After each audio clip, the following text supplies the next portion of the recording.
Hey guys, welcome back to our channel. मैं आपका दोस्त या बड़ा भाई कुणाल सिंह। आज जो है ग्रुप 1 के लास्ट पेपर की बात करेंगे, जो कि है पेपर 3 टैक्सेशन, जिससे आई गेस हर सीए स्टूडेंट ऑलमोस्ट डरता ही है या फिर उसकी वजह से ही फेल हो जाता है। मेरी उसमें एग्जामिशन आई थी, ऑल्दो उससे पहले अटेम्प्ट में मेरी उसमें सिर्फ 19 नंबर आए थे। तो मैं एक स्ट्रैटेजी वीडियो भी डालूंगा कि कैसे I jumped from 19 to 65 in taxation. Let's start the video. Start करते हैं एमसीक्यूज से। एमसीक्यूज में मेरे डायरेक्ट टैक्स में 8 नंबर आए थे 15 में से, और जीएसटी में 11 नंबर आए थे 15 में से। तो ओवरऑल 30 में से 19 नंबर आए थे। डीटी के डिस्क्रिप्टिव पार्ट में अगर मैं शुरुआत में बोलूं तो क्वेश्चन नंबर 4 का बी पार्ट है ये मेरे ख्याल से 4 नंबर का क्वेश्चन है, और इसमें मुझे पूरे 4 में से 4 ही मिले हुए हैं। ये पूरे 4 में से 4 मिले हुए हैं। अब इसका रीजन ये है, रिटर्न का क्वेश्चन है, रिटर्न का है ना, पता ही होगा ऑब्वियसली। तो रिटर्न का क्वेश्चन है। अब इसका बेसिकली इस क्वेश्चन से आप एक बारी पॉज करके ये देख सकते हो कि कैसे डायरेक्ट टैक्स में थ्योरी का क्वेश्चन राइट किया जा सकता है। एक बार आप ध्यान से पढ़ोगे, समझोगे, टू द पॉइंट बातें लिख रखी हैं।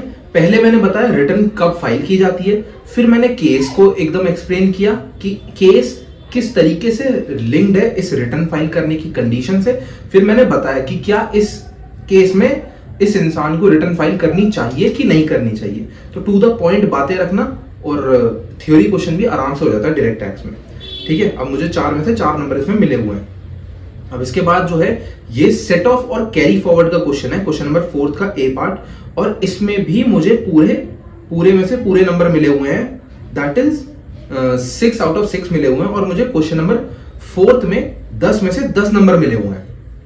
ठीक है, तो इसलिए आपको ये पता होना बहुत जरूरी है, मैंने लिख भी रखा है कि चूज द करेक्ट क्वेश्चन। मतलब कि आप शुरुआत में पेपर करते टाइम शुरुआत में हमेशा वो क्वेश्चन उठाओ जो भाई आपको पता है कि यार मुझे ये क्वेश्चन तो अच्छे से आता है, इसमें तो मैं अच्छे से अच्छे नंबर स्कोर कर पाऊंगा, ये क्वेश्चन मुझे पता था, मैं इजीली कर लूंगा, तो इसलिए मैंने यही क्वेश्चन उठाया। और आप जो है इस पर्टिकुलर क्वेश्चन में सेट ऑफ और कैरी फॉरवर्ड वाले में आप एक बारी फॉर्मेट पे ध्यान देना। देखो, पहले मैंने income under the head house property लिखा, उसको बताया कैसे उसका सेट ऑफ होगा। फिर मैंने profit and gains from business and profession लिखा। फिर उसके अंदर अगर मेरे से कोई गलती भी हुई तो मैंने उसको ऐसे बेकार नहीं किया, जस्ट 2 लाइन खींची और आगे बढ़ गया। ठीक है, हर चीज। फिर मैंने income under the heads capital gains बताया, फिर income under the heads other sources बताया।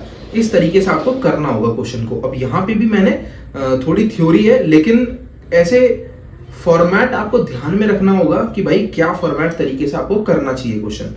इसके बाद बात करते हैं क्वेश्चन नंबर 3 के ए पार्ट की। अब डिडक्शन का क्वेश्चन है, काफी इजी क्वेश्चन था वैसे तो ये, और अनएक्सपेक्टेड क्वेश्चन था, बट इजी क्वेश्चन था क्योंकि पर्टिकुलर एक सेक्शन 35 के अंदर जो साइंटिफिक रिसर्च वाला टॉपिक है उसी के ऊपर पूरा क्वेश्चन उठ के आ गया था। बहुत इजी क्वेश्चन था, 4 में से 4 नंबर मेरे को इसमें भी मिल गए। इसके बाद एक ये क्वेश्चन था, ये मेरे को ऑनेस्टली जैसे वो ऊपर इजी क्वेश्चन आ गया, ये थोड़ा सा 2 नंबर का था क्वेश्चन बस, लेकिन थोड़ा सा ट्रिकी क्वेश्चन था, ये मेरे को समझ नहीं आया, इसमें मैंने गलती करी। ऑल्दो मेरे को आधा नंबर मिल गया कि ये इनकम किस हेड के अंदर आएगी, इनकम फ्रॉम अदर सोर्सेज के अंदर आएगी, मैंने लिखा था। इसके बाद ये टैक्सेबल कैपिटल गेन निकालना था आपको क्वेश्चन नंबर 3 के बी पार्ट में।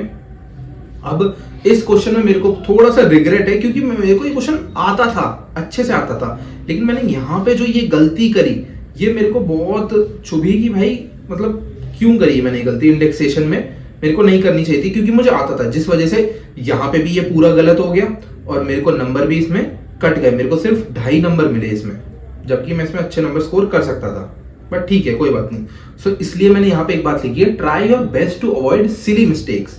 थोड़ा सा ध्यान से क्वेश्चन को समझो, परखो, फिर करो। ठीक है, इसके बाद बात करते हैं क्वेश्चन नंबर 1 का, जो सबसे टिपिकल डिफिकल्ट क्वेश्चन होता है। मेरे को पेपर में याद है कि मैंने जब ये क्वेश्चन देखा था मुझे समझ आ गया था कि यार इसमें कुछ पॉइंट्स हैं, और इसमें हर क्वेश्चन में कोई ना कोई पॉइंट्स ऐसे होते हैं जो आपको पता है कि यार ये पॉइंट मुझे नहीं पता कि इसका क्या ट्रीटमेंट होगा। तो मेरे को ये तो समझ आ गया था कि ये शायद पूरा सॉल्व ना हो पाए सही तरीके से, लेकिन मेरे को इतना पता था कि मैं जितना आता है मुझे उतना मैं बढ़िया तरीके से कर दूंगा, और मैंने उसी को फॉलो किया। मैंने ये क्वेश्चन सॉल्व करना शुरू किया, सॉल्व किया, यहाँ पे एक गलती हुई, फिर मैंने सॉल्व किया, यहाँ पे एक गलती हुई। ऑल्दो काफी जगहों पे एकदम सही चीजें भी चल रही हैं, 2 नंबर मिले मुझे यहाँ पे, फिर ये यहाँ पे गलती हुई, फिर ये कैपिटल गेन्स का हेड सही हुआ, और यहाँ पे एंड में गलती होके मुझे फिर भी 15 में से 7.5 नंबर मिल गए, जिसमें और इस पर्टिकुलर क्वेश्चन में पॉजिटिव पॉइंट क्या है, वही स्टेप मार्किंग। खुद सोचो, देखो यहाँ पे मैंने नोट्स भी नहीं लिख रखे, कुछ नोट्स भी नहीं है, still I was able to score 7.5 marks out of 15। Although बहुत ज्यादा नहीं है, लेकिन ठीक ठाक नंबर भी हैं।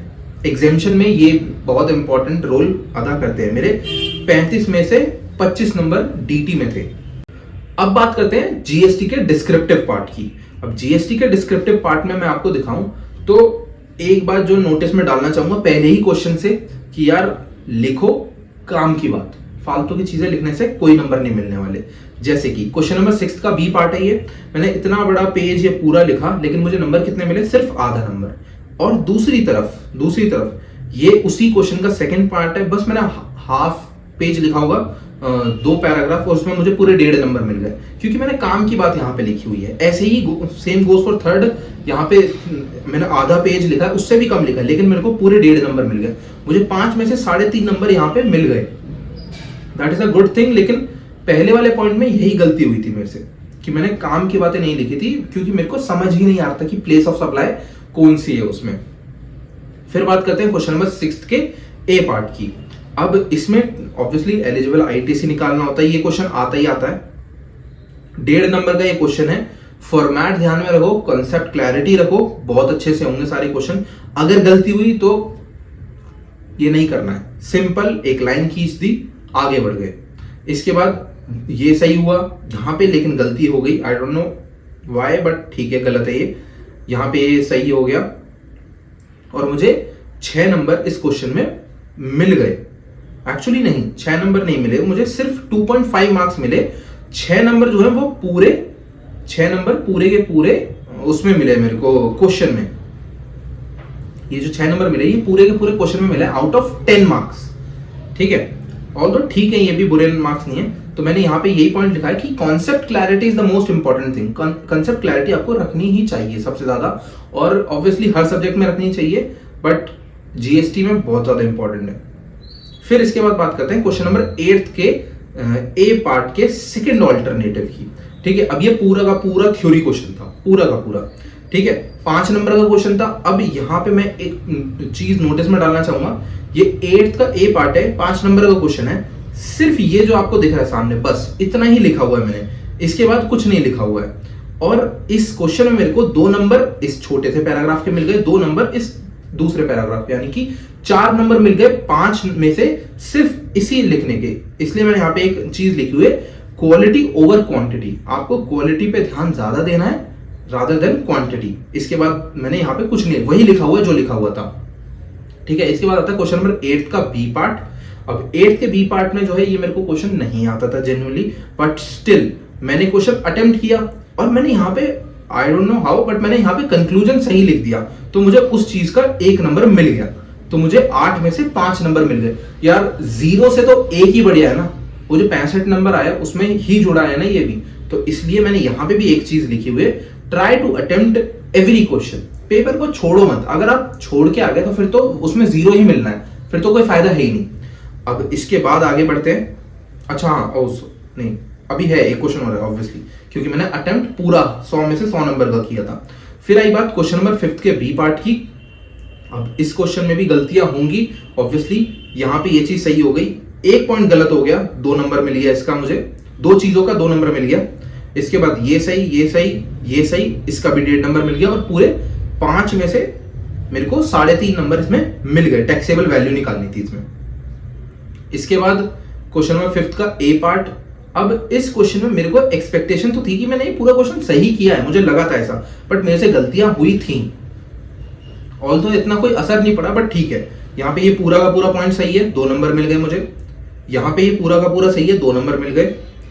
अब यहाँ पे ये वाला पॉइंट आया जहां मैंने गलती कर दी। अब इसका इफेक्ट क्या पड़ा मैं वो दिखाता हूं।